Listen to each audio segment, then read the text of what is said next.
Hello guys, welcome to another video in my channel. अभी हम जिस मैच के बारे में बात करने वाले हैं वो है आज से शुरू होने जाने वाला काउंटी चैंपियनशिप का सीज़न, या फिर आप कह सकते हैं इंग्लिश समर का सीज़न भी। पहला मैच डे है और पहले मैच डे में जो मैच लिस्ट किया है ड्रीम 11 ने उसी मैच के बारे में, जो कि होने जा रहा है एसेक्स और केंट के बीच में। आखिरी सीज़न हमने पूरा कवर करा था, कोई टूर्नामेंट हमने छोड़ा नहीं थे, सारे मैचेस ऑफ कोर्स हम नहीं कर पाए हैं। और जैसे जैसे ये सीज़न आगे चलता जाएगा, लिमिटेड ओवर्स क्रिकेट जैसे जैसे आती जाएंगी, जो white red blast T20 tournament होता है और रॉयल अंडर वनडे कप जो 50 ओवर टूर्नामेंट होता है, तो वो जब आएंगे तब आपको पता चलेगा कि मतलब अगर आपको नहीं पता हो तो आपको दिख जाएगा कि वहाँ पे बहुत सारे टीम्स के मैचेस होते हैं एक मैच डे के एक ही पर्टिकुलर टाइम पे। तो वो पॉसिबल नहीं होता है कि सारे मैच सब कवर करें, लेकिन हमने हर टूर्नामेंट कवर करा था और काफ़ी सही भी गया था। बहुत कंसिस्टेंट है ऐसा मैं नहीं कहूँगा, स्पेशली जो लिमिटेड ओवर मैचेस हुए थे वो लास्ट सीजन में रॉयल अंडर कप में तो कुछ अलग ही कांड हो गया था। अगर आप खेले होंगे पता होगा, नहीं खेले होंगे तो जाने दीजिए, बाद में हम कभी डिस्कस करेंगे। लेकिन ठीक ही गया था। लेकिन मुझे लगता है कि पर्सनली अगर मैं अपना ओपिनियन बताऊं तो इंग्लिश डोमेस्टिक सर्किट में अगर कोई टूर्नामेंट है जहां पर आप कंसिस्टेंसी ला सकते हो, जहां पे आप चीज़ों को जो अगर आप सही से एनालिसिस करते हो तो निकाल सकते हो और वो निकाली हुई चीज़ें आपके काम पे भी आ सकती हैं, तो वो होती है काउंटी चैंपियनशिप या फिर जो 4 डे टूर्नामेंट होता है, मैच टूर्नामेंट, वही। ठीक है, लिमिटेड ओवर में उतना नहीं चलता है चीज़ें, कुछ मैचों में शायद बहुत ज़्यादा चल जाए, कुछ मैचों में नहीं चले, लेकिन थोड़ा कंसिस्टेंसी जो है आपको यहाँ पे ज़्यादा देखने मिल जाता है। ठीक है, ये जो दोनों टीमें हैं एसेक्स और Kent, Essex generally champion team होती है। लास्ट सीजन में क्या हुआ था, मैं आपको एक समराइजेशन बता देता हूँ। 2019-20 में काउंटी चैंपियनशिप जो हुआ था कोविड के पहले, जो सीजन लास्ट हुआ था, ये 18-19 ऐसा कुछ होगा, तो वहाँ पे दो डिविजन्स में जो 24 या 16 ऐसा कोई होगा शायद टीमें होती हैं, उनको पूरा डिवाइड करा गया था दो हिस्सों में, दो डिविजन्स में। ठीक है, तो एसेक्स हमेशा ही डिवीज़न 1 पे रहती है और वो चैंपियन भी रहती है, और ये फॉर्मेट उनको बहुत ही ज़्यादा पसंद होता है, उनके प्लेयर्स को, उनके स्ट्रक्चर को बहुत ज़्यादा। ठीक है, उसके बाद कोविड वाला जो सीज़न था 2020 का, वहाँ पे एक ट्रॉफी अरेंज किया गया था। वहाँ पर चैंपियनशिप नहीं चल रहा था, बॉब विलिस ट्रॉफी जो था, वहाँ पर फॉर्मेट थोड़ा अलग था। फिर से काउंटी चैंपियनशिप वापसी कर चुकी थी 2020-21 के सीज़न में, लेकिन वहाँ पे 4 ग्रुप्स में डिवाइड करा गया था सारी टीमों को। अभी फिर से जो दो डिविजन्स या दो ग्रुप्स के जो मामला था डिवीज़न होने का, वो अभी वापसी कर रहा है इस सीज़न से। मतलब सारी टीम्स जो हैं वो आपको दो ग्रुप्स में डिवाइड होते हुए दिख जाएगी, अनलाइक लास्ट सीजन जब 4 हिस्सों में हमने टीमों को डिवाइड होते हुए देखा था। ठीक है, 4 हिस्सों में डिवाइड होने की वजह से एसेक्स को जाना पड़ा था डिवीजन 2 में, जो आप यहाँ पर देख भी सकते हैं। हालांकि वो डिवीजन 2 में चैंपियन तो हो गए थे, लेकिन ऐसा रूल था कि डिवीजन 1 में जो टीम चैंपियन होगी वो ही काउंटी सीजन की चैंपियन कहलाएगी, और वो हुई थी वार्विकशायर की टीम, तो वो वहाँ पर चैंपियन बन गए थे। लेकिन एसेक्स अपने ग्रुप में टॉप करने के बावजूद भी, कोई मैच ना हारने के बावजूद भी, वो काउंटी चैंपियनशिप तो नहीं बन पाए थे। ऑफकोर्स अपने ग्रुप में उन्होंने टॉप ही करा था, जो मैक्सिमम पॉसिबिलिटी हो सकती थी। केंट की बात करें तो केंट तीसरे ग्रुप पे थे, 4 ग्रुप में से तीसरे ग्रुप पे वो थे, और वहाँ पे भी उन्होंने जो है चैंपियन ही हुए थे। आप समझ सकते हैं कि टीमों की क्वालिटीज़ के ऊपर डिपेंड करके टीमों को डिवाइड करा जाता है। हालांकि मुझे पता नहीं कि एसएस को क्यों डिवीजन 1 में नहीं रखा गया था, लेकिन जो भी हो, डिवीजन 2 की चैंपियन रही है एसएक्स और डिवीजन 3 की चैंपियन रही है केंट। उसके पहले सीजनों में जब ये दोनों टीमें आमने सामने होती थी, एक ही ग्रुप में रहते थे, तो हमेशा ही एसएक्स जो है अपना पल्ला भारी रखते थे। ठीक है, तो ये थोड़ा सा प्रीव्यू हो गया, जैसे जैसे सीज़न आगे चलते जाएंगे आपको पता हो भी जाएगा, और अगर आपने पिछले सीज़न में थॉरोली हमें फॉलो करा होगा तो आपको पता होगा ही, ये सब कुछ नया मैं आपके लिए नहीं बता रहा हूँ। ग्राउंड की बात करें तो यह है काउंटी ग्राउंड चेम्सफोर्ड, और ये ग्राउंड जो है ना, ये होता है एसेक्स का गर्व। ठीक है, बहुत ही रेयर आपको दिख जाएगा कि एसेक्स कोई मैचेस यहाँ पर मतलब ड्रॉ करना तो दूर की बात है, हारती भी है। ठीक है, मैं दोनों टीम के स्ट्रेंथ और वीकनेस के बारे में भी आगे बताऊंगा, तो वहाँ पे भी आपको थोड़ा आइडिया लग जाएगा। लेकिन जो भी है कि यहाँ पे मोस्टली मैचेस वो जीतते हैं। याद रखना, ये लिमिटेड ओवर मैचेस की बात नहीं हो रही है, ये 4 डे मैचेस की बात हो रही है, जहाँ पर टाई वगैरह, ड्रॉ वगैरह भी बहुत होता है। लेकिन एसेक्स की टीम इतना डोमिनेट करती है, यहाँ पे एक ही चीज़ होता है मोस्ट ऑफ द टाइम जो टीमों को बचा सकता है उनके अगेंस्ट में इस ग्राउंड पे, वो होता है वेदर। अगर वेदर कहीं पे बारिश वगैरह हो गया, ढंग से मैच नहीं हुआ, तो ही मैच टाई वगैरह होता है। अगर पूरा मैच हो गया, 4 इनिंग्स के प्रॉपर मैचेस हो गए, तो most of the time Essex की टीम जीतती है इस ग्राउंड पे। उसका रीज़न क्या है आगे आपको समझ में आ जाएगा। अगर मैं दोनों टीम्स के बारे में बताऊं तो एसेक्स डिस्पाइट वो चैंपियन टीम होती है इस फॉर्मेट में हमेशा ही, बैटिंग उनका कभी भी मेन स्ट्रेंथ रहा नहीं है, ठीक है। 2-3 आपको बड़े बड़े नाम फिर भी देखने को मिल जाएंगे, लेकिन मेन जो उनका स्ट्रेंथ रहता है वो होता है उनकी बॉलिंग। और इस ग्राउंड पे जो स्पेसिफिकली ज़रूरत होता है स्पिन बॉलिंग, स्पेसिफिकली अगर मैं नाम बताऊं साइमन हार्मर का, तो वो ओवर द सीजन्स वो काम करते हुए आए हैं और इसीलिए ये ग्राउंड पे ये बहुत इफेक्टिव होते थे। इवन किसी भी ग्राउंड पे वो खेले, उनकी बॉलिंग हमेशा अच्छी रहती थी, बैटिंग एक आध बार के लिए फेल हो भी सकता है, ठीक है। केंट की बात करें तो उतना क्वालिटी आपको इनकी तरफ से कहीं भी नहीं देखने मिलेगा, ना ही बैटिंग में ना ही बॉलिंग पे। एक मीडियोकर टीम के तौर पे आप इनको देख पाएंगे 4 स्ट्रक्चर्स में, ठीक है। तो ये एक ओवरऑल आइडिया है दोनों टीम्स के बारे में। जैसे जैसे सीज़न आगे बढ़ते जाएंगे आपको और भी चीज़ें जो हैं समझ में आएंगी, तो उसके लिए तैयार रहना। नया सीज़न शुरू हुआ है तो दोनों ही टीम्स में बहुत सारे शफलिंग हुए हैं, कुछ नए प्लेयर्स का इंक्लूशन भी हुआ है, तो उनके बारे में भी हम बातें करेंगे आगे। ध्यान से जो है पूरा वीडियो देखते जाना, कुछ ना कुछ आप यहाँ से ज़रूर लेके जा पाओगे। तो ये सब तो मैंने बता दिया। आखिरी 2 सीज़न तो नहीं, आखिरी 5 मैचों की अगर हम बात करें तो एसेक्स यहाँ पर डोमिनेट कर रही है। 4-0 से एक मैच टाई हुआ था, ठीक है। लेकिन ये 5 मैच अगर आपको ढूंढना पड़ेगा तो आपको जाना पड़ेगा 6 साल पीछे। तो रिसेंट जो मैचेस हुए हैं 2019 से 2021 के भीतर, उन्हीं मैचेस को हम कंसीडर कर रहे हैं, ज़्यादा पुराने मैचेस को हम नहीं देख रहे हैं। लेकिन रिसेंट मैच में भी अगर हम बात करें तब भी आपको एसेक्स डोमिनेट करते हुए ही दिख जाएगी। इस ग्राउंड पे रिकॉर्ड की बात करें तो आप देख सकते हैं कि इस ग्राउंड पे हारी नहीं है एसेक्स की टीम। अगर हम आखिरी 2 एडिशंस की बात करें, ये बॉब विलिस ट्रॉफी वाला जो सीज़न था 2019-20 का, ठीक है, जो कोविड के बाद हुआ था, तो वहाँ पे मैचेस कम ही मिले थे। लेकिन जो प्रॉपर काउंटी सीज़न जब हुआ था लास्ट टाइम, तो वहाँ पे उन्होंने 7 मैचेस खेले थे, 4 जीत और 3 टाई हुआ था। इनमें से वेदर वगैरह के मतलब ये प्रॉब्लम्स आए थे जिसकी वजह से मैचेस टाई हुए हैं। नहीं तो आपको जब मैचेस हम दिखाएंगे ना, आपको समझ आएगा कि इतना ईजी है नहीं इस ग्राउंड पे मैच टाई करना भी, है ना, ठीक है। तो ये बातें हैं, ये कुछ परफॉर्मेंस हैं जहां से मैट क्रिशली आपको दिख जाएंगे एसेक्स की टीम में। ये डर्बीशायर की टीम से खेलते थे। डर्बीशायर की टीम वैसे भी काफ़ी टूटी फूटी रही है पिछले सीजन में। अब तो उनका जो बेस्ट परफॉर्मर रहा है किसी भी फॉर्मेट में, वो मैट क्रिशली भी इनकी तरफ से खेलने वाले हैं। तो देखना पड़ेगा आगे डर्बीशायर की टीम कैसे इसको मैनेज करती है। लेकिन बाकी डैन लॉरेंस जो अभी इंग्लैंड इंटरनेशनल बन चुके हैं, इनका नाम आपको दिख जाएगा टॉम वेस्ली के साथ। केंट की तरफ से जैक लीनिंग, यहाँ पर और भी परफॉर्मर्स हो सकते थे, लेकिन मैंने सिर्फ उनका ही नाम लिखा है जो मिनिमम 37-38 के आसपास या उसके ऊपर औसत रख रहे हों। उसके कम वाले औसत वाले प्लेयर्स का मेरा नाम नहीं रखा है। रीज़न ये है कि ये 4 मैचेस है, उतना ज़्यादा फोकस करने की ज़रूरत नहीं पड़ती है 30-40 रनों के प्लेयर्स को। तो जैक लीनिंग है। डैरेन स्टीवेंस भी रहे हैं, लेकिन मेरे को पहले लग रहा था कि वो शायद अभी खेलते नहीं होंगे, रिटायर वगैरह हो गए होंगे। बाद में जब मैंने देखा तो उनका नाम मैंने ऐड नहीं किया।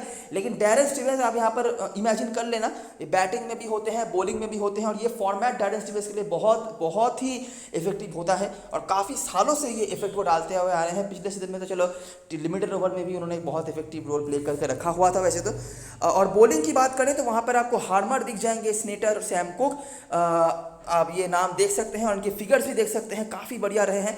क्रिशली का भी ठीक ठाक रहा था, उतना कुछ खास नहीं, लेकिन ठीक ठाक इन्होंने भी परफॉर्म करके रखा हुआ था अगर हम बॉलिंग की बात करें तो। और केंट की तरफ से 2 जो परफॉर्मर्स, मेन जो परफॉर्मर्स उनकी तरफ से थे, मैट मिलनेस और नेथन गिलक्रिस्ट, दोनों ने ही काफ़ी बढ़िया यहाँ पर परफॉर्मेंस करा हुआ था। लेकिन स्पिन बॉलिंग उनके लिए उतना इफेक्टिव कभी रहा नहीं था और अभी भी नहीं है। तो ये कुछ सीन है, ये कुछ चीज़ें हैं जो आप फॉलो कर सकते हैं, ये कुछ परफॉर्मर्स हैं आप चाहे जो देख सकते हैं। आ जाते हैं और देखते हैं कि जब ये दोनों टीमें आमने सामने हुई हैं तो क्या हुआ है। हम रीसेंट 3 मैचेस को देखते हैं, क्योंकि चौथा मैच जो हुआ है रीसेंट 3 मैचेस के पहले, तो उसको देखने के लिए हमें 5 साल पीछे जाना पड़ेगा, जिसका कोई फ़ायदा है नहीं, ठीक है। तो 2019 जो लास्ट टाइम काउंटी सीजन हुआ था प्रॉपर तरीके से, सेकेंड लास्ट टाइम, वहाँ के 2 मैचेस, और लास्ट टाइम जो पिछले सीजन का काउंटी चैंपियनशिप हुआ था वहाँ का 1 मैच हम देखेंगे। तो देखते हैं क्या हुआ है। नहीं, काउंटी नहीं, बॉब विलिस ट्रॉफी का, तो जो भी हो तो देखते हैं क्या हुआ है। तो पहला मैच और जो हमें मिल रहा है कैंटरबरी में, जो कि केंट का घर होता है। केंट ने यहाँ पर बनाया था 226, काफ़ी कम स्कोर। Daniel Bell Drummond, Ollie Robinson, Henry Podmore, Milnes, Henry Podmore शायद अवेलेबल नहीं है, बाकी सारे प्लेयर्स आपको दिख जाएंगे। कुक के 5 विकेट, बोपारा अभी नहीं खेलते इस टीम के होकर। एसेक्स की बैटिंग अच्छी नहीं रही थी। अच्छा, मैं एक चीज़ बताना भूल गया कि दोनों टीम्स के बारे में मुझे थोड़ा बताना था, तो वहाँ नहीं भूला नहीं हूँ, मैंने बताया था कि बैटिंग उनका उतना अच्छा नहीं होता है, बॉलिंग सही होता है। तो वो चीज़ आप यहाँ पर भी देख सकते हैं कि बैटिंग उतना अच्छा नहीं रहा। पॉटमोर के अलावा भी आपको डैरेन स्टीवेंस दिख जाते हैं और बाकी ये कोई अवेलेबल नहीं है। केंट को लेकिन तीसरे इनिंग्स पर 40 रन पर निपटा दिया था एसेक्स ने, जहाँ पर भी सैम कुक ने डोमिनेट करा था और एसेक्स ने काफ़ी ईजिली चेस कर लिया था। यहाँ पर वीटर, हार्मर और ये कुछ परफॉर्मर्स है जो आपको देखने मिल जाते हैं। तो जो चीज़ आप यहाँ पर देख सकते हैं, एक लो स्कोरिंग एनकाउंटर, और एसएस की बैटिंग आप नोटिस करो दोनों ही इनिंग्स में अच्छी नहीं हुई थी, ठीक है। उसके बावजूद भी वो मैच जीते अपनी बॉलिंग के ऊपर डिपेंड कर, और इस बार तो हार्मर का भी कुछ नहीं चला था, लेकिन पेस बॉलिंग इतना खतरनाक हुआ था, और इस बार तो और भी अच्छा लग रहा है मुझे पर्सनली उनकी पेस बॉलिंग। हार्मर हालांकि नहीं है तो उनका एक गैप तो पहले 2-3 मैच के लिए फील होगा ही टीम को, लेकिन पेस बॉलिंग उनका बहुत अच्छा लग रहा है, और ये मोटा मोटा मामला रहा है जहाँ पर गेम की एक भी नहीं चली है बैटिंग से। अगला मैच, और पहला मैच जो हम देख रहे हैं चेम्सफोर्ड में, एसेक्स ने बनाया था 313 रन। एलिस्टर कुक जो कभी कभी यहाँ पर आपको काफ़ी अच्छा करते हुए दिख जाते हैं, वैसे भी डिफॉल्ट पिक होने वाला है स्मॉल लीग में, तो आप भी लेके चलोगे ही। तो 125 रन इनके हैं, बाकी लॉरेंस बोपारा नहीं है, मिलनेस स्टीवेंस वापस से रिपीट हो रहे हैं, और पॉडमोर 313 ठीक ठाक है, बहुत खास नहीं, लेकिन ये रन कितना भारी पड़ता है टीम्स के ऊपर जो इस ग्राउंड पर खेलते हैं वो अभी आपको देखने को मिलेगा। देखो केंट ने बनाया था सिर्फ 182 रन, ठीक है।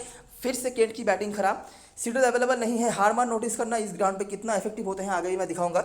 बाकी सैम कुक और पोर्टर जो अवेलेबल हैं जिन्होंने विकेट्स निकाला था, और दूसरे एंड से भी यहाँ पर आपको कुक के रन दिख जाएंगे, बाकी एक मिलनेस आपको रिपीट होते दिख जाते हैं, और ये कुछ परफॉर्मर्स थे। केंट की बैटिंग वापस से खराब रही, डैनियल बेल ड्रमन, लेकिन हार्मर आप नोटिस करो 8 विकेट निकाला हुआ है उन्होंने चौथे इनिंग्स पे जाके, और ये इफेक्टिवनेस क्यों हो रहा है वो हम आगे डिस्कस करेंगे जब हम ग्राउंड के बारे में बातें करेंगे। तो टोटल 12 विकेट उन्होंने निकाला हुआ है, और लगातार मैचेस इनिंग्स में केंट की बैटिंग खराब रही है। हालांकि एक आध इंडिविजुअल परफॉर्मर कहीं से आ भी रहा है, लेकिन ओवरऑल अगर हम बात करें तो उतना कुछ खास नहीं है। बाकी अगर हम रिपीट करें केंट के परफॉर्मर्स, तो यहाँ पे आपको मिले थे डैनियल बेल ड्रमन 55 और पॉडमोर 57, और यहाँ पर भी जो एकमात्र अर्धशतक लगा था वो डैनियल बेल ड्रमन ने ही जो है लगाया था। और लास्ट मैच जो हुआ था दोनों टीमों के बीच में इसी ग्राउंड पे हुआ था, वो था बॉब विलिस ट्रॉफी, मतलब 2 साल पहले काउंटी चैंपियनशिप जो लास्ट सीजन हुआ था वहाँ पे ये दोनों टीमें सेम ग्रुप पे क्योंकि नहीं थे तो मैच नहीं हुआ था। केंट की बैटिंग डिसेंट रही थी, ठीक है। लीड करा था किसने, कुन जो अवेलेबल नहीं है, बाकी ओडियोर्डन भी अवेलेबल नहीं है, ओली रॉबिन्सन और ग्रांट स्टीवार्ट के परफॉर्मेंस आपको दिख जाते हैं। बॉलिंग पे हार्मर आप नोटिस करना 2 विकेट उनके हैं, बाकी कोक कंसिस्टेंट है, पॉटर कंसिस्टेंट है, बाकी क्वीन अभी दूसरी टीम के अगर खेलते हैं बहुत मुश्किल है कि ये आज के मैच में खेल जाए। रायट डोस्का रिटायर्ड हो चुके हैं, अभी ये केंट की तरफ से बैटिंग कोच का रोल निभाते हैं। पहले एसएस की होकर बहुत सालों से इन्होंने खेला भी हुआ है, कैप्टनसी भी करके रखी हुई है। एसएस की बैटिंग नोटिस करो उतना कुछ खास नहीं था, ब्राउन आपको दिख जाते हैं, बाकी वीटर और मिलनेस फिर से रिपीट हो रहे हैं। केंट की बैटिंग फिर से खराब हुई, ठीक है। पहले इनिंग्स में फिर भी कुछ रन उन्होंने बनाए, लेकिन दूसरे इनिंग्स में जैसे ही मतलब हार्मर का जो है रोल आने लगा धराशायी हो गए वो। 4 विकेट्स उन्होंने निकाले, कुक के 3 विकेट्स, पॉटर के 2 विकेट्स, और क्वीन ने भी 1 विकेट निकाला हुआ था। एसेक्स ने फिर से यहाँ पर ईजी जो है चेस कर लिया, जहाँ पर एलिस्टर कुक और फिरोज खुशी के रन आपको दिख जाते हैं। बाकी ये कुछ बॉलर से जिन्होंने परफॉर्म करा था। तो मामला यह है कि केंट की बैटिंग यहाँ पर बिल्कुल नहीं चल रही है, एसेक्स की चल रही है, ऐसी बात भी नहीं है। एक ही इनिंग्स पूरे जो हमने 3 मैचेस देखे, एक ही इनिंग्स था जहाँ पर 300 के पार भी स्कोर पहुँचा है। जनरली ये स्कोर भी बड़े स्कोर में काउंट नहीं करा जा सकता है 40 मैचेस में कम से कम, लेकिन यही है जो है, ठीक है। बॉलर्स बहुत डोमिनेट कर रहे हैं, एसेक्स भले ही मैचेस जीती हो लेकिन उनके भी बैटिंग की हालत उतने सही नहीं रहे हैं, और एसेक्स की बॉलिंग तो आप देख ही सकते हैं केंट की तरफ से कुछ भी नहीं चला है। कुछ आइसोलेटेड नाम हमने देखे हैं जो हम फॉलो कर सकते हैं, बाकी उस तरह से बैटिंग से कुछ खास नहीं। एलिस्टर कुक, डैनियल बेल ड्रमन, ये 2 बड़े नाम हैं जिन्होंने काफ़ी कंसिस्टेंटली आप कह सकते हैं एक आध मैच परफॉर्म करा भी हुआ है, लेकिन बाकी जितनी कम बातें करें इस फिक्चर में बैटिंग के बारे में उतना ही बेहतर। सही है, ये मामला रहा है, अभी आप देख सकते हैं। और अगर आपको और भी डिटेल में देखना है वीडियो को बैक करके पॉज करके देख सकते हैं। हेड टू हेड समराइजन कुछ करवाने के लिए है नहीं, बॉलर्स ही डोमिनेट कर रहे हैं, तो वही चीज़ है। अभी हम आते हैं ग्राउंड के बारे में, जो आपके लिए सबसे इंपॉर्टेंट यहाँ पर हो सकता है, ठीक है, क्योंकि बहुत ज़्यादा तो आपको नाम वहाँ से मिले नहीं है। बॉलर में 3-4 नाम कंसिस्टेंट हैं, बैटिंग में 2-3 नाम कंसिस्टेंट है बस, लेकिन इनके अलावा कुछ चाहिए होगा। आइडिया हम यहाँ से ले सकते हैं, ध्यान से देखना कि इस ग्राउंड पर होता क्या है। मैं आपको आइडिया दे देता हूँ। क्या होता है कि एसेस आपने ऊपर भी देखा कि बैटिंग उतनी अच्छी उनकी कभी हुई नहीं है। कभी कभी हो सकता है 10 में से एक आध मैच में, एक आध इनिंग्स में कभी हो भी जाए, लेकिन बैटिंग उतना उनका स्ट्रेंथ कभी रहा नहीं है। कैसे भी करके वो कोशिश करते हैं कि अगर बैटिंग फर्स्ट हो, बैटिंग मतलब दूसरे से बैटिंग करनी पड़े, 300 के आसपास वो स्कोर बना दें, और जितना टाइम हो सके आपको दिखेगा कि एसेक्स जो रन बनाती है ना इस ग्राउंड पे, वो काफ़ी कम रन रेट के साथ बनाते हैं। उनका टारगेट ही होता है कि मैच को जितना हो सके खींचा जाए।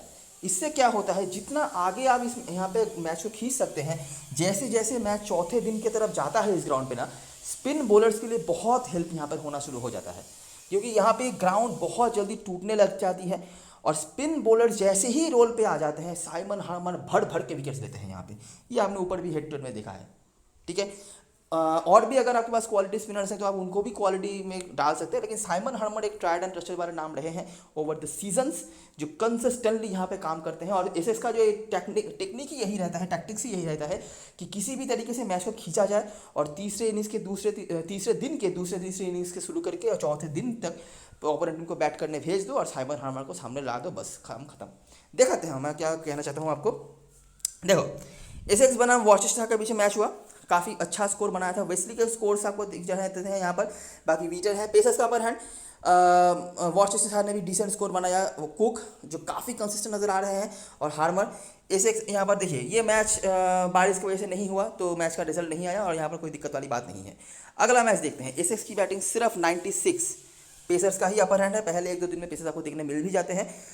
उसके बाद डरहम को 259 पर निपटा दिया, जहाँ पर आपको डैन लॉरेंस जिनकी बॉलिंग काम पे आई है यहाँ पर, साइमन हार्मर और वाल्टर की बॉलिंग। फिर 30 रन उन्होंने बनाया। पहले इनिंग्स से तो काफ़ी बेहतर बैटिंग करी तीसरे इनिंग्स पर, जहाँ पर आपको वेस्ली, डैन लॉरेंस ये कुछ दिख जाते हैं और ये कुछ नीचे से कुछ कंट्रीब्यूशन कर रहे थे बॉलरों ने। पेसर्स का अपर हैंड रहा। और चौथे इनिंग्स पे नोटिस करो, डरहम को 123 पर निपटा दिया। लीड करा किसने? हार्मर ने। बाकी भी बॉलर्स के थे जो विकेट्स थे। अगला मैच एसेक्स बनाम डर्बीशायर के बीच मैच हुआ। एसेक्स ने बनाया था 413 रन। वेस्ली वापस से दिख जाते हैं। डैन लॉरेंस काफ़ी नाम आ रहा है इनका, बॉलिंग से भी आ रहा है, कभी कभार बैटिंग से भी आ रहा है। निक ब्राउन, एलिस्टर कुक, पेसर्स का अपर हैंड। डर्बीशायर को 146 पर निपटा दिया। हार्मर के अकेले के 9 विकेट्स, और ये दूसरे इनिंग्स में हो रहा है। ऐसी बात नहीं है कि चौथे इनिंग्स पर भी मैच अगर नहीं गया तो हार्मर इफेक्टिव नहीं हो सकते हैं, उसके पहले भी हो सकते हैं, जो यहाँ पर आपको दिख भी रहा है। डर्बीशायर को 251 पर निपटा दिया दूसरे इनिंग्स पर फॉलो ऑन करवा के, वहाँ पे भी हार्मर का डोमिनेशन कुक पॉटर के साथ। अगला मैच वारविकशायर और एसएस के बीच मैच हुआ। सिर्फ 166, सिडल, कुक, हार्मर पहले इनिंग्स से पेसर्स थोड़ा डोमिनेट कर रहे हैं बैटिंग से। उसके बाद कुक रहे हैं, एलिस्टर कुक, बट आरटीडी नहीं है, रैंडल डोस्काट है। हार्मर ने बैटिंग से भी कंट्रीब्यूट करा, पेसर्स का अपर हैंड रहा। उसके बाद देखिए, बारिश हुआ, मैच यहाँ पर निपट गया। नहीं तो यहाँ पे भी डोमिनेट कर सकती थी एसएस की बॉलिंग, लेकिन बारिश ने बचा लिया। उसके बाद नॉटिंघमशायर और एसएस के बीच मैच हुआ। हार्मर पहले इनिंग्स से ही इफेक्टिव हुए हैं। बाकी भी आपको स्नेटर दिख जाते हैं, कुक दिख जाते हैं। एसएक्स ने 210 रन बनाया था। वेस्ली के कुछ स्कोर्स हैं, पेसर्स के साथ स्पिनर्स के कुछ विकेट्स। फिर से बारिश हुआ, फिर से मैच का रिजल्ट नहीं आया। उसके बाद ग्लॉस्टरशायर एसएस के बीच मैच हुआ। एक पहले इनिंग्स से ही हार्मर ने डोमिनेट करा, 3 विकेट। बाकी पोर्टर, सैम कुक के परफॉर्मेंसेस थे। बैटिंग से यहाँ पर वीटर, हार्मर कंट्रीब्यूट कर रहे हैं। बहुत बड़ा टोटल नहीं है, लेकिन इतना तो है ही कि सामने वाली टीम को नेस्तनाबूद करा जा सके। और एक इनिंग्स से ही हार्मर के डोमिनेशन के ऊपर डिपेंड करके एसएस ने जीत हासिल कर लिया। और लास्ट जो मैच हम देख सकते हैं नॉर्दर्न नौशहरा के, फिर से वही चीज़ देखो, पहले इनिंग्स में 81 पर निपटा दिया। इस बार तो हार्मर की ज़रूरत भी नहीं पड़ी, पेसर्स ने ही काम निपटा दिया था। और ये 2 दिन पे मैच खत्म हो गया था, ठीक है। एसएक्स ने सिर्फ 170 रन बनाया था, 170 सिर्फ, लेकिन उसके बावजूद भी वो इनिंग्स एंड 44 रन से जीत रहे हैं। तो आप समझ सकते हैं ना कि किस लेवल की बॉलिंग होती है एसएस की यहाँ पे। बड़ा स्कोर एक ही शायद आपने देखा, जब बिल्कुल सीजन का पहला मैच था वहाँ पे थोड़े बहुत रन बने थे, लेकिन जैसे जैसे सीज़न आगे चलता गया है, पिच पुरानी होती गई है, टूटने लगती है, तब एक भी नहीं चलती है यहाँ पर किसी भी टीम की, चाहे आप मतलब हार्मर विद हार्मर हो या विदाउट हार्मर, ठीक है। तो ये कहानी रहता है, और इसीलिए एसएक्स इतना डोमिनेट करती है इस ग्राउंड पे। बैटिंग उनका स्ट्रेंथ रहता नहीं है तो वो चलिए नहीं है, लेकिन बॉलिंग यहाँ पे बहुत इफेक्टिवली वो यूज़ करते हैं, ठीक है। हार्मर अगर तीसरे चौथे दिन की बात आई तब तो वो अकेला ही मामला निपटा ही देते हैं, लेकिन अगर तीसरे चौथे दिन तक भी नहीं ज़रूरत पड़े, अगर पहले दिन दूसरे दिन भी बात आए, तब भी उनके पास ऐसे बॉलर्स होते हैं जो काम कर सकते हैं, ठीक है। तो ये रही कहानी, ये रही सीन, ये रही चीज़ें। कुछ नाम आपने नोटिस करे होंगे, आप उनको प्रायोरिटी देंगे बैटिंग में, और बॉलिंग पे भी नाम आपने देखे हैं तो उनको हम प्रायोरिटी देंगे। बाकी बहुत सारे प्लेयर्स अभी नए एडेड हुए हैं, कुछ पुराने प्लेयर्स नहीं खेल रहे हैं, तो देखते हैं कि उनको हम किस तरह से मैनेज कर पाते हैं। हेड टू हेड में ग्राउंड पर कुछ बताएंगे नहीं, आ जाते हैं प्लेइंग इलेवन की तरफ, ठीक है। इसी तरह से आपको क्या देखने मिलेगा, निक ब्राउन और एलिस्टर कुक जो है ओपनिंग करेंगे। उसके बाद Tom Westley, Dan Lawrence, Adam Rossington, ये नाम नया है, एडम वीटर, मैट क्रिस्टी एक और नया नाम, जेमी पॉटर, सैम कुक, मार्क्स टिकटी, सेन स्नेटर, ये प्लेइंग 11 हो सकता है। इनमें से जो प्लेयर्स अभी रिसेंटली जो है वार्म अप मैचेस वगैरह भी हुए हैं, प्रैक्टिस मैचेस हुए हैं, तो वहाँ से जो चीज़ हमें देखने मिली है कि एलिस्टर कुक अभी भी अच्छा ही कर रहे हैं, प्रैक्टिस मैचेस रन बनाया है उन्होंने। निक ब्राउन एक यूनिक नाम के तौर पे आपके सामने आ सकते हैं, कुछ इनिंग्स में उनके परफॉर्मेंसेस अच्छे देखने मिले हैं। डैन लॉरेंस वैसे भी आप लोग इनकी बॉलिंग भी काम पे आ जाती है, क्योंकि हार्मर अभी नहीं है तो टीम को एक नया स्पिन कॉम्बिनेशन बनाना पड़ेगा। हार्मर अगर होते तो अकेले ही वो सब कुछ संभाल सकते थे, लेकिन अभी अगर क्योंकि हार्मर नहीं है तो देखना पड़ेगा टीम क्या कॉम्बिनेशन यूज़ करती है, तो आप इनको लेकर चल सकते हो, इनकी बॉलिंग काम पे आ जाती है। बाकी टॉम वेस्ली बीच बीच में कुछ रन हैं, कंसिस्टेंट कभी नहीं रहते हैं वो, लेकिन कुछ कुछ रन हैं और इनके पास एबिलिटी है बड़ी इनिंग्स खेलने का भी। देख सकते हैं आप एडम रॉसिंगटन, ये पहले खेलते थे नॉर्थर्नशायर के होकर, सही है। बहुत कंसिस्टेंट परफॉर्मेंस नहीं रहा है पिछले सीजन में, लेकिन अगर मैं हेड टू हेड की बात करूं केंट के अगेंस्ट में, तो हमेशा ही हमने देखा है कि मिनिमम एक इनिंग्स में तो ये इन्होंने हमेशा रन बना के रखा हुआ है अगेंस्ट केंट, जब वो नॉर्थर्नशायर के होकर खेलते थे। हालांकि इनके फॉर्म को लेकर मुझे कोई आइडिया नहीं है, क्योंकि ये मतलब रिसेंटली ही इन्होंने ज्वाइन करा है एसएस की टीम, कोई प्रैक्टिस मैच वगैरह ये नहीं खेले हैं, तो मुश्किल होगा इनके फॉर्म के बारे में कुछ बता पाना। लेकिन कुछ लोग इनको ले सकते हैं, 100 वगैरह का जो हुआ था उसके लोग जानते होंगे इनको, तो वही है। बाकी खास कुछ मैं नहीं बता सकता, लेकिन हाँ हेड टू हेड रिकॉर्ड इनका अच्छा है, अगर आप चाहो देख सकते हो। मैट क्रिस्ली मस्ट हैव है, इनके टीम के मेन स्पिनर होने वाले हैं और पिछले सीजन में कमाल का परफॉर्मेंस इन्होंने करा था। बैटिंग है इनका बहुत अच्छा है, मतलब हार्मर और मैट क्रिस्ली में अगर आप डिफरेंस करना चाहें तो बैटिंग है क्रिस्ली का बहुत अच्छा है, बहुत ही ज़्यादा अच्छा है। ये कंसिस्टेंट रन स्कोर रहे हैं, हालांकि इस बॉलिंग से आप उतना कुछ नहीं एक्सपेक्टेशन रख सकते हैं, लेकिन अभी क्या है कि ये टीम के मेन स्पिनर होने वाले हैं, ठीक है। हार्मर के नहीं रहने के बावजूद तो ज़्यादा से ज़्यादा बॉलिंग के जो ओवर्स हैं इनके पास आ सकते हैं, तो इसीलिए आपके लिए मस्ट हैव है, ये गलती से भी छोड़ना नहीं है। और बाकी अगर हम बॉलरों की बात करें तो Jamie porter, Sam cook consistent performer है। सैम कुक के तो धमाकेदार परफॉर्मेंस रहे हैं, और बॉलरों में से कैप्टन भास्कर बनाने की सोच रहे हो तो पहला नाम सैम कुक होने चाहिए आपके पास। इसके अलावा जेमी पोर्टर का भी सही रहा है। सेन स्नेडर जो कभी कभार उनके भी परफॉर्मेंसेस अच्छे रहे हैं जो हमने देखे हैं, उतना डोमिनेटिंग नहीं शायद, लेकिन अच्छा इनका भी रहा है। मार्क्स टिकेटी ऑस्ट्रेलियन डोमेस्टिक सर्किट में जो खेला है इन्होंने काफ़ी बढ़िया परफॉर्मेंस इनका रहा था, आपको पता ही होगा क्वींसलैंड के होकर वो खेलते थे, जो शेफील्ड शील्ड रहा है, बहुत ही बढ़िया परफॉर्मेंस उनका रहा है। बैटिंग भी से भी उन्होंने कंट्रीब्यूट करके रखे हुए हैं कुछ मैचेस में, तो बहुत ही इंपॉर्टेंट रोल प्ले कर सकते हैं अभी, क्योंकि इस टीम के होकर या इस ग्राउंड पर उन्होंने कभी खेला नहीं है तो कोई रिकॉर्ड नहीं है, लेकिन फॉर्म वगैरह की बात करें तो काफ़ी बेहतर रहा है उनकी तरफ से। तो हमारे टीम में जो प्लेयर ज़रूर से होंगे, एलिस्टर कुक होंगे। वेस्ली अगर आप सेफ जाना चाहते हो रिस्क रन ले सकते हो। ब्राउन, वेस्ली थोड़ी इनकन्सिस्टेंट है, लेकिन अगर सेफ जाना चाहते हो तो बिल्कुल आप ले सकते हो। एडम रॉसिंगटन, डैन लॉरेंस उसके बाद होंगे। उसके बाद विकेट कीपर में आपके लिए डिफ़ॉल्ट पिक हो जाते हैं, कीपिंग भी यही करेंगे, और कुछ स्कोर्स हैं फॉर्म भी बेटर अगर आप बात करेंगे तो विटर ही रहे थे लास्ट सीजन में, और अभी प्रैक्टिस मैचेस में है वहाँ पे रन बनाए हैं उन्होंने। और वॉशिंगटन के हेड टू हेड रिकॉर्ड अच्छे हैं, बस बाकी ज़्यादा कुछ मैं बता नहीं सकता। उसके बाद क्रिस्टली मस्ट हैव है। बॉलिंग पे सैम कुक मस्ट हैव है, जिनको आप छोड़ नहीं सकते। स्टिकेटी ले लेना, कुछ लोग ले लेंगे इनको नाम को देखकर, तो ले सकते हैं आप, और वैसे भी शेफील्ड शील्ड में अच्छा करके आए हैं क्योंकि। और उसके बाद जेमी पोर्टर, अगर स्पेस मिले तो लेना, हालांकि मैं कोशिश तो करूँगा बिल्कुल उनको लेकर चलने की, बाकी देखते हैं क्या कर पाते हैं हम। तो यहाँ से 3, क्रिस्टली 4, उसके बाद डैन लॉरेंस 5, एलिस्टर कुक 6, और ये ब्राउन और वेस्ली में से कोई एक 7। तो इन 7 में से ही हम जो है 5-6 प्लेयर्स को लेकर चलेंगे। बात करते हैं केंट की तरफ से, तो ऑन पेपर फिर से वो यहाँ पर वीकर टीम नज़र आ रहे हैं। कुछ एक्सपीरियंस प्लेयर नहीं खेल रहे हैं, कुछ इंटरनेशनल प्लेयर्स अनफॉर्चुनेटली नहीं खेल पा रहे हैं इनकी तरफ से। तो क्या कर रही है टीम की, डैनियल विल्ट-रवन और बेन कॉम्पटन ओपनिंग कर सकते हैं। बेन कॉम्पटन नॉटिंघमशायर के खेलते थे, ज़्यादा मैचेस खेलने का मौका नहीं मिला है। रिसेंटली जिम्बाब्वे में वो खेलने गए थे, वहाँ पर कुछ मैचों में उन्होंने रन बनाए हैं, हालांकि जिम्बाब्वे की क्रिकेट की क्वालिटी के साथ आप कंपेयर नहीं करना चाहेंगे यहाँ पे। जो डेनली कुछ खास नहीं था पिछला सीजन, उनका नाम बड़े दर्शन छोटे वाले ही सीन रहे हैं।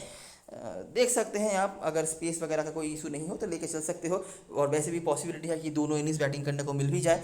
जॉर्डन कॉक्स, ओली रॉबिन्सन, कुछ रन्स हैं इनके, कीपिंग के भी पॉइंट्स आप देख सकते हैं। Grant Stewart, Darren Stevens must have है, इनको छोड़ नहीं सकते हो आप, ये फॉर्मेट इनको बहुत पसंद होता है, इनको बॉलिंग भी बहुत ज़्यादा मिलती है, और क्योंकि यहाँ पर पिच में थोड़ा हमेशा ही स्लोनेस रहता है, तो उस तरह की कंडीशन में डैरेन स्टीवेंस इफेक्टिव हो भी सकते हैं।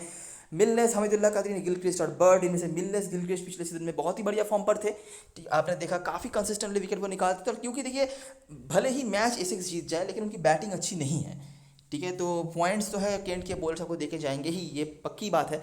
तो इस हिसाब से आप इनको लेके चल सकते हैं। हमीदुल्लाह कदरी, अगर आपको लगे कि चौथे इनिंग्स में इनको बॉलिंग करने का मौका मिल सकता है तो आप ले सकते हैं, लेकिन मैं शायद इनको मैनेज न कर पाऊँ। और जैक्सन बर्ड अच्छा था, बहुत खास कुछ नहीं मैं कहूँगा, ठीक ठाक रहा था ऑस्ट्रेलियन डोमेस्टिक सीजन, ले सकते हैं, खास कुछ नहीं, अगर आपको स्पेस का कोई इशू नहीं है ले सकते हैं। तो हमारे टीम में जो प्लेयर ज़रूर से होंगे, यहाँ पर डैनियल विल्ट-रवन होंगे, डैरेन स्टीवेंस होंगे, मिलनेस, गिलक्रिस्ट होंगे, ये हो गए 4 प्लेयर। 5वां प्लेयर आप बर्ड, ओली रॉबिन्सन में से ले सकते हो, और अगर आप सेफ जाना चाहते हो तो आपके पास जो डेली ऑप्शन है, ये आखिरी 2-3 स्लॉट के लिए ये 2-3 प्लेयर्स हैं, इन चारों के अलावा अगर आप चाहो तो ले सकते हो। कैप्टन एंड चॉइस की बात करें तो एलिस्टर कुक और डैन लॉरेंस के आसपास लोग जा रहे हैं फिलहाल के लिए। डैन लॉरेंस परसेंटेज कैप्टन है, बहुत कुछ सपोर्टिव नहीं है इनके बारे में, लेकिन ठीक ठाक है। अभी एक्सपीरियंस भी ज़्यादा आ चुका है इनका, उनकी ये क्या पता बॉलिंग भी ज़्यादा मिल जाए इनको। उसके बाद वेस्ली और क्रिशली परसेंटेज जितना ही कम हो, काफ़ी लोग होंगे जिनको लेंगे, इनके लिए तैयार रहना। और उसके बाद रॉसिंगटन हेड टू रिकॉर्ड बेहतर है, वीटर नहीं तो आपके लिए डिफॉल्ट कीपर तो है ही, और सैम कुक, पोर्टर, स्नेटर में से आप 2 को लेकर चलना। केन की तरफ से डेनली स्टीवेंस के आसपास लोग जा सकते हैं। उसके बाद डैनियल बेल्ट्रामन रॉबिन्सन। अब मुझे लगता नहीं कि केन की तरफ से डेनली और स्टीवेंस के अलावा किसी को कैप्टन पर्सन बनाने की कोई सोचेगा भी, क्योंकि वैसे भी केन की टीम वैसे वीकर नजर आ रही है यहाँ पर, तो कैप्टन पर्सन ज़्यादा उनकी तरफ ना ही जाए तो बेहतर। इसके अलावा गिलक्रिस्ट मिलनेस जो बॉलिंग से बेहतर करके आए हैं पिछले सीजन से, और जैक्सन बर्ड जो नाम के बेस पे लोग ले सकते हैं। तो मैंने इस तरह का स्ट्रक्चर बनाया है, थोड़ा सा चांस वगैरह लिया है, थोड़े बड़े नाम वाले प्लेयर्स को मैंने छोड़ा है यहाँ पे। सबसे जो बड़ा नाम मुझे लगता है कि आप कंसीडर कर सकते हैं वो है यहाँ से स्टिकेटी का। स्टिकेटी काफ़ी बढ़िया फॉर्म पर रहे हैं, शेफील्ड शील्ड में बैटिंग भी कर सकते हैं। कोई रिकॉर्ड वगैरह नहीं है लेकिन फॉर्म काफ़ी अच्छा रहा है, तो ये एक एडिशन आप कर सकते हैं।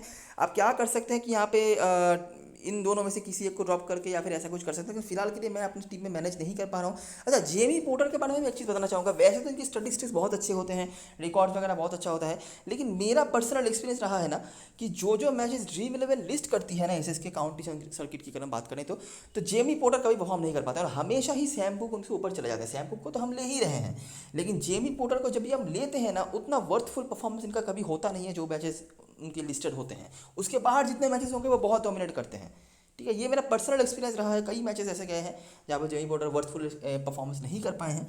तो बस यही चीज़ें हैं, बाकी रिकॉर्ड्स तो बहुत अच्छा है ही इनका। स्टिकेट यहाँ पर मेरे को मैनेज करना था लेकिन स्पेस में मैनेज नहीं कर पा रहा, बाकी देखते हैं क्या कर पाते हैं हम आखिर में जाके। क्रिशली मेरे को लेना ही था, डैन लॉरेंस परसेंटेज कैप्टन है, वैसे भी उनकी बॉलिंग भी काम पे आ सकती है अगर टीम मतलब हार्मर का जो है डिफिशियंसी जो है वो इन दोनों के साथ मिलाकर अगर कंप्लीट करना चाहे तो वो एक पॉसिबिलिटी है। निक ब्राउन काफ़ी अच्छा कर रहे थे प्रैक्टिस मैचेस में और ये काफ़ी अच्छे पंट बन सकते हैं, और वैसे आपके पास बहुत ज़्यादा ऑप्शन नहीं होगा अगर आप निक ब्राउन को नहीं लेते हैं तो बेन कॉम्पटन मैक्सिमम यहाँ पर खेल सकते हैं, बाकी शायद कोई खेले भी नहीं, तो वो चीज़ है। तो निक ब्राउन को इसलिए मैंने रखा है। कीपर में वीटर डिफॉल्ट कीपर हो जाते हैं। इसके अलावा आप अगर चाहो तो रॉबिन्सन को ले सकते हो, लेकिन यहाँ पर स्पेस नहीं मैनेज हो रहा मेरे को। अगर स्पेस मैनेज हो जाता तो मैं पहले तो स्टिकेटी को मैनेज करता कैसे भी करके, लेकिन वो नहीं हो पा रहा है। स्टीवेंस को मैंने रख लिया है, ये फॉर्मेट मुझे काफ़ी पसंद होता है, काफ़ी लोग वाइस कैप्टन बना सकते हैं इनको, और मुझे लगता है कंसिस्टेंटली कुछ ना कुछ पॉइंट्स आपको जरूर देखे जाएंगे। और उसके बाद मिलनेस, गिलक्रिस्ट, इन दोनों में से आप एक को लेकर चल सकते हो और एक कहीं पे कुछ परसेंटेज प्लेयर को ड्रॉप करके अगर आप पॉसिबल हो तो स्टिकेटी को लेकर चल सकते हैं। दोनों में से लोग शायद मिलनेस को लेकर चलेंगे, गिलक्रिस्ट को शायद नहीं लें, क्योंकि यहाँ पे आप देखेंगे कि आपको जो जैक्सन बर्ड का परसेंटेज काफ़ी ज़्यादा होता हुआ दिख जाएगा। तो अगर लोग नाम के पीछे जाते हैं तो जैक्सन बर्ड लेके जाएंगे, गिलक्रिस्ट साहब नहीं जाए, लेकिन गिलक्रिस्ट का परफॉर्मेंस पिछले सीजन में काफ़ी अच्छा हुआ था। और एक चीज़ याद रखना, भले ही आप केंट के अगेंस्ट में टीम बनाओ लेकिन उनकी बॉलिंग के अगेंस्ट में टीम मत बनाना, क्योंकि अच्छी बैटिंग नहीं होती है। ठीक है, एसएस की तरफ से अगर हम बात करें तो ठीक है। तो ये है, थोड़ा संभल के खेलना है, पहला मैच है पहले इस सीज़न का। कुछ नए इंक्लूशंस हुए हैं, उनको किस तरह से टीमें यूज़ करेगी हमें पता नहीं है, तो वो सब देखना पड़ेगा। लेकिन अभी के लिए ये स्ट्रक्चर मिला है, बाकी अगर लास्ट ओवर पे कुछ अलग लगे तो वो अपडेट दिया जाएगा टेलीग्राम चैनल पे, तो वहाँ पे ज्वाइन हो जाना। ठीक है, और अगर वीडियो पसंद आया हो तो वीडियो को लाइक करना, सब्सक्राइब कर लेना चैनल को। टेलीग्राम चैनल पे तो मैंने बोल ही दिया, अगर ज्वाइन हो सकते हो आप, अगर लास्ट ओवर पे कोई अपडेट्स वगैरह आता है तो वहाँ पर आ जाएगा।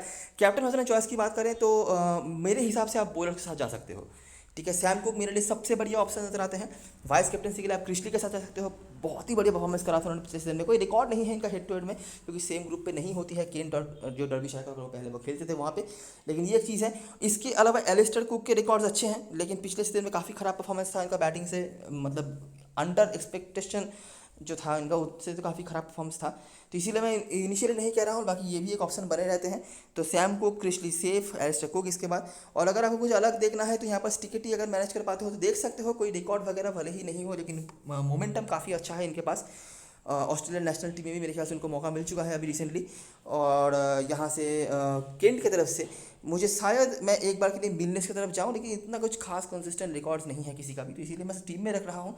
कैप्टन वाइस कैप्टन अगर बनाना हो तो मैं सजेस्ट यही करूँगा कि एसएस के प्लेयर्स की तरफ आप जाएँ। ठीक है, तो ये सारी चीज़ें, तब तक के लिए best luck for this match and good bye for now.